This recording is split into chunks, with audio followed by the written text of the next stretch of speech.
नमस्कार. मालिकेच्या आजच्या भागामध्ये मुक्ता ही आता सावनीची चोरी कशा प्रकारे पकडते सावनीला पोलिसांच्या समोर, तर ती काहीच करत नाही, परंतु सावनीची चोरी अशा प्रकारे पकडून ती सर्वांच्या समोर आता मुक्ता ही सावनीला कशी अद्दल घडवते, कशी घराच्या बाहेर काढते, हे आपल्याला पाहायला मिळणार आहे. घरी पोलीस आलेले असतात, परंतु तरीही मुक्ताने पोलिसांच्या समोर एक शब्दही काढलेला नसतो. ती काहीही बोललेली नसते. ती म्हणालेली असते की ते पैसे मी घेतले होते. तेव्हा मात्र घरातील सर्वांना धक्का बसलेला आहे. नक्की मुक्ताने हे का केलेलं आहे हे आपल्याला या व्हिडिओमध्ये पाहायला मिळणार आहे. त्यासाठी हा व्हिडिओ शेवटपर्यंत पहा.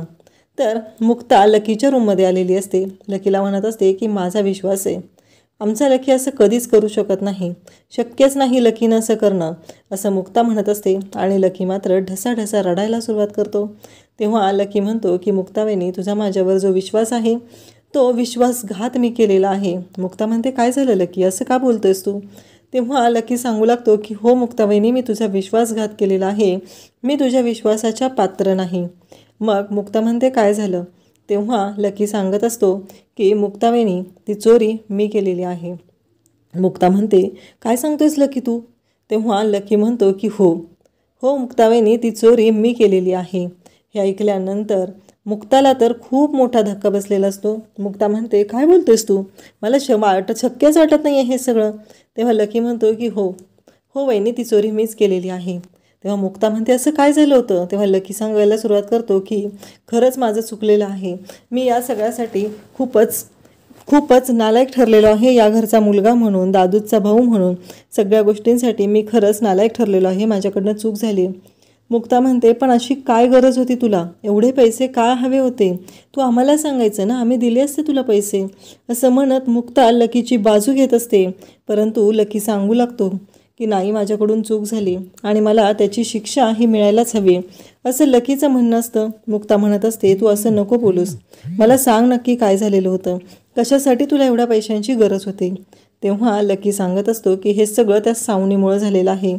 कारण मी त्या दिवशी चावीच्या बाबतीत आपल्या घरी जो गोंधळ झाला, त्यानंतर मला डॉक्टरांचा कॉल आला. कारण ॲक्सिडेंटनंतर माझ्या टेस्ट केलेल्या होत्या आणि माझे रिपोर्ट आलेले होते. तेव्हा डॉक्टरांकडे मी गेलो. तिथे गेल्यानंतर डॉक्टरांनी मला सांगितलं की मी कधीच बाबा होऊ शकणार नाही आणि मी एका मुलीला फसवलेलं होतं आणि आज देवाने माझ्या बाबतीत असं काहीतरी केलेलं होतं. या गोष्टीचं मला खूप वाईट वाटू लागलेलं होतं, असं लकी सांगत असतो. आणि लकी म्हणत असतो की काहीही झालं तरीही डॉक्टरांनी मला जे काय सांगितलेलं होतं त्या सगळ्याची मला खूपच भीती वाटायला लागली. एकतर माझं हे वय आहे आणि या सगळ्यामध्ये हा सगळा गोंधळ झालेला होता. मला कळायचंच बंद झालेलं होतं, मला कळतच नव्हतं की मी नक्की काय केलं पाहिजे. तेव्हा मुक्ता म्हणते अरे एवढ्या एकटा सगळं का सहन करत राहिला तू, का सहन केलं एकट्याने सगळं, असं इकडे लकीला मुक्ता म्हणत असते. मग लकी सांगू लागतो पण एक गोष्ट अशी घडली की त्यावेळेस मला सावनी भेटली आणि मला सावनी म्हणू लागली की काहीही झालं तरी मी तुला याच्यातून उपाय काढून देईल. मग मी ठरवलं ठीक आहे आणि मग सावनीने मला एका डॉक्टरांचा नंबर दिला. मी त्या डॉक्टरांकडे गेलो आणि तिथे गेल्यानंतर त्या डॉक्टरांनी मला सांगितलं की 10 लाख रुपये लागणार आहेत. तेव्हा मला कळतच नव्हते की मी काय केलं पाहिजे, मी कशा पद्धतीनं गोष्टी हँडल केल्या पाहिजे, मला कुठलीच गोष्ट लक्षातच येत नव्हती. आणि मग मी खूपच घाबरलो होतो. त्या दिवशी नाश्त्यासाठी मी बसलो होतो, तेव्हा मी दादूला सगळं सांगणार होतो पण तिथं सावनी आली आणि सावनी मला म्हणू लागली की अरे सागरच्या कपाटात एवढे 10 लाखापेक्षा जास्त पैसे आहेत, तू त्यातले ते पैसे घे आणि तुझी गरज भागव, नंतर बघता येईल. कारण असंही सागरने सांगितलेलं आहे कोणालाही पैसे द्यायचे नाहीत आणि कोणीही घरातलं तुला पैसे देणार नाही. मग तुला या सगळ्यासाठी कोण पैसे देणार होतं? मग मला सावनीने सगळं तयार करून दिलं, तिनं चावी बनवून आणली आणि मला तिने सांगितलं की त्या कपाटात पैसे आहेत. तेव्हा मुक्ता म्हणते पण मला एक कळत नाही आहे की सावनीला कसं कळलं की कपाटात पैसे आहेत ते, हे मुक्ता विचारत असते. तेव्हा मात्र इकडे मुक्ताला लकी म्हणत असतो ते मला नाही माहिती, नक्की अशी कोणती गोष्ट घडली, कशामुळं हे सगळं झालेलं आहे, या कुठल्याच गोष्टीबद्दल मला काहीच माहिती नाही, हे सगळं लकी सांगत असतो. लकी म्हणत असतो की मला आत्ता फक्त एकच गोष्ट माहिती आहे की या सावनीनं जे कारस्थान केलेलं होतं त्या सगळ्यामुळं आपल्याला हे भोगावं लागलेलं आहे, त्या सगळ्यामुळं आपल्यावर ही वेळ आलेली आहे हे सगळ्यांच्या समोर लकी सांगत असतो.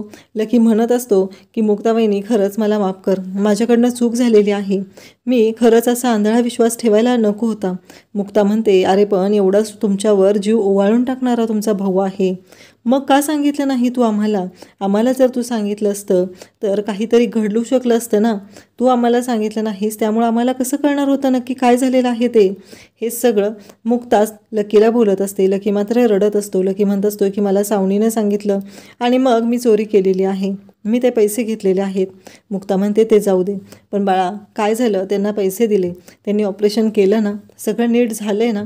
तेव्हा मात्र लकी पुन्हा रडू लागतो आणि म्हणू लागतो की नाही, असं काहीही घडलेलं नाही, त्या डॉक्टरांनी मला फसवलं, ते सगळे फ्रॉड होते, ते खरे डॉक्टरच नव्हते, त्यांनी मला फसवलेलं आहे, त्यांनी मला कुठलेही उपचार केले नाही.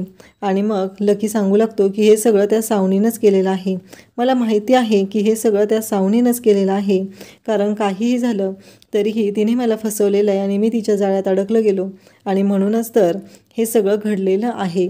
तेव्हा मुक्ता म्हणते काळजी करू नकोस लकी, सगळं व्यवस्थित होणार आहे.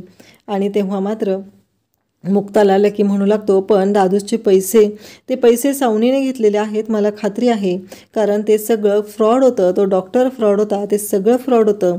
मुक्ता म्हणते की एक गोष्ट लक्षात ठेव, आता मी जे सांगेल त्याच पद्धतीनं करायचं आहे, अजिबात त्याच्यामध्ये माघार घ्यायची नाही. त्या सावनीला कसं सगळ्यांच्या समोर आपण तोंडावर पाडायचं आहे ते बघ, सगळ्यांच्या समोर तिची चोरी कशी आणायची आहे ते मी बघते, असं इकडे मुक्ता सांगत असते. आणि त्याचबरोबर आपल्याला पाहायला मिळतं की मुक्ताचं असं म्हणणं असतं की काहीही झालं तरीही आता सावनीची वाट लावायची आहे. इंद्रा बाहेर गेलेली असते. इकडे मुक्ता आणि स्वातीने फराळाचा घाट घातलेला असतो आणि दोघीजण फराळ बनवत असतात. आणि त्याचबरोबर इकडे स्वाती म्हणत असते, बरं झालं मुक्ता तू असा विचार केलास आणि मग आता बऱ्यापैकी झालेलं आहे. तेव्हा मुक्ता म्हणत असते, स्वातीताई तुम्हाला माहिती आहे का, लहान असताना मी कोणाच्यात जर फराळ करायला गेले आणि तिथं बेसनचा लाडू असेल कधी तो टाळ्याला चिकटलेला बघितलं आहे का, कारण बेसनचं पीठ हे व्यवस्थितच भाजलं गेलं पाहिजे, नाही तर तो लाडू टाळ्याला चिटकतो. त्यावेळी स्वाती म्हणते हो ना. तेव्हा मुक्ता म्हणते आम्ही नेहमी जायचो ना, आणि मग तिथं गेल्यानंतर असं झालं की बाबा आणि मी आईकडे पाहायचो आणि मग आई तेव्हा सांगायचे की आई तेव्हा म्हणायची की बेसनचा लाडू फेल झालेला आहे. आणि हे सगळं जेव्हा आम्ही करायचो तेव्हा खूप मजा यायची. त्यानंतर आता इंद्रा तिथे येते आणि इंद्रा म्हणते काय गं एवढा मोठा घाट घातला आहे तुम्ही. तेव्हा मुक्ता म्हणते हो नाही, दिवाळीचा सण जवळ आलेला आहे, लेकरं घरी आहेत ना आपली, मग त्याच्यामुळं हे करणं गरजेचं आहे. सई आहे, आदित्य आहे, मग यांच्यासाठी हे सगळं करायलाच पाहिजे. मान्य आहे मला, मग मी कसं आहे माहिती आहे का, हे सगळं मला पटतं आहे की आत्ता ही वेळ नाही ती, तरीही मी हा निर्णय घेतलेला आहे. तेव्हा इंद्रा म्हणते ठीक आहे.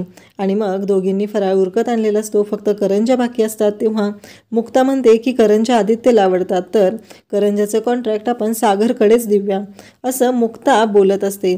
आणि त्यानंतर मुक्ताचं असं म्हणणं असतं की काहीही झालं तरीही आपण हा दिवाळीचा सण त्याला नाट कशाला लावायचा, कारण आपल्यासाठी दिवाळी सण आहे पहिला वर्षातून एकदाच येतो ना, आणि घरात जे काय झालेलं आहे ते आपण करूया ना दुरुस्त. मला माहिती आहे घरातली लक्ष्मी बाहेर जाणार नाही, ती पुन्हा आपल्या घरात येणार आहे. अगदी लक्ष्मीपूजनाच्या आधीच आपले गेलेले पैसे माघारी आणण्याची जबाबदारी माझी आहे.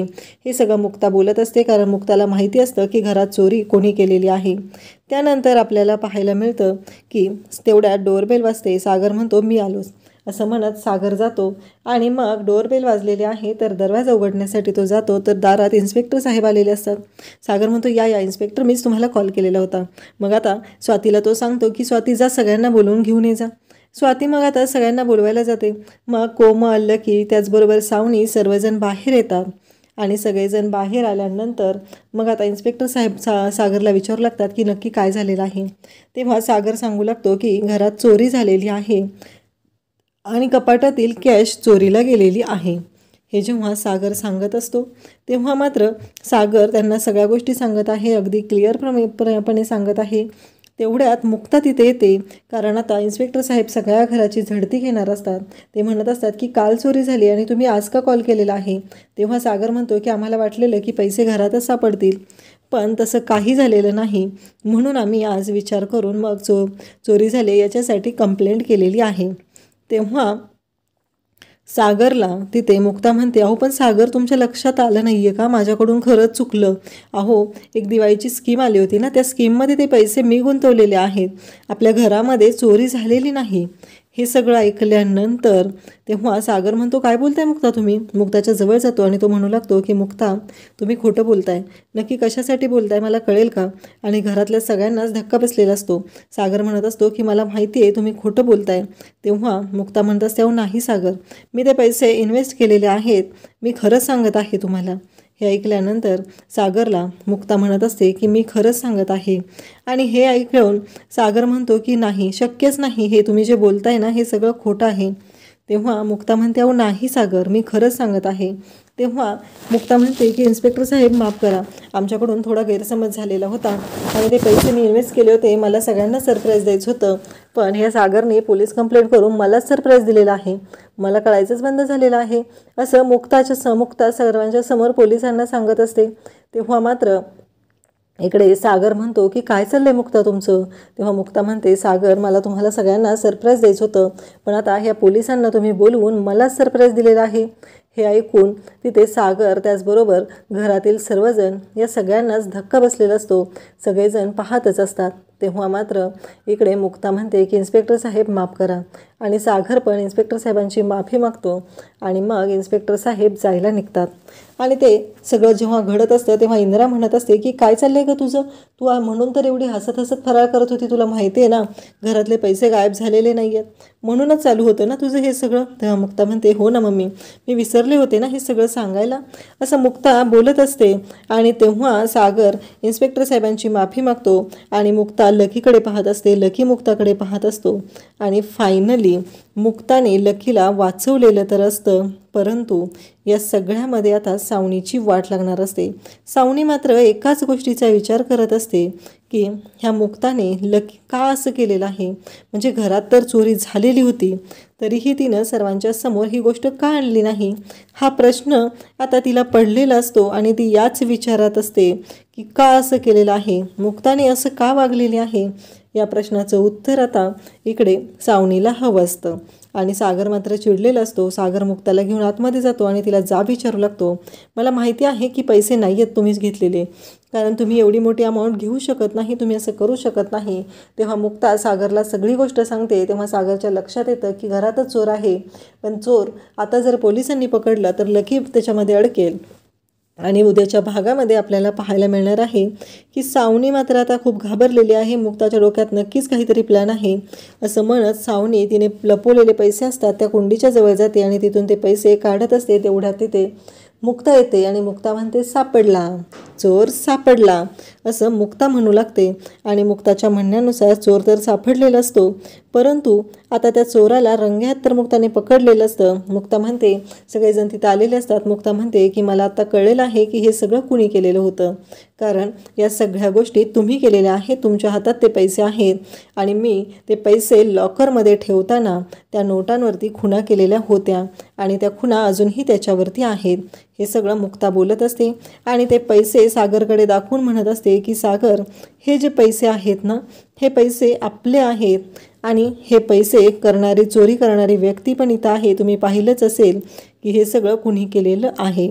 आणि तेव्हा मात्र मुक्ताने आता सावनीची वाट तर लावलेली आहेच, परंतु सगळ्यांच्या समोर तिची चोरी पकडून तिला अगदी तोंडावर पाडलेला आहे. अशाच अपडेट्ससाठी चॅनलला सबस्क्राईब करा. थँक्यू.